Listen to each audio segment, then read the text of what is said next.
काल बोलल्याप्रमाणे आज सकाळीच उठून मी वॉकिंग स्टार्ट केली आणि मग भैया गेल्यानंतर सट्ट एक झोप घेतली आणि मग उठले. मम्मी म्हणली कूलरमध्ये पाणी भर गं माय, गरमी खूप हाय.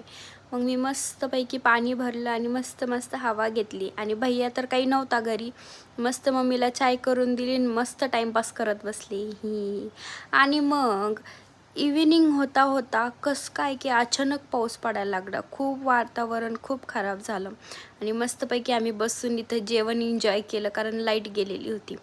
लाईट गेल्यानंतर म्हणलं खाली काय टाईमपास करायचा म्हणून चला वर गच्चीवर बसून थोडं वातावरण एन्जॉय करूया. आणि मग मस्त आम्ही गेलो, मम्मी पण आली आणि गणपती बघताय पी खरंच घ्यायला नाही पाहिजे यार, बघा किती खराब होतं यार.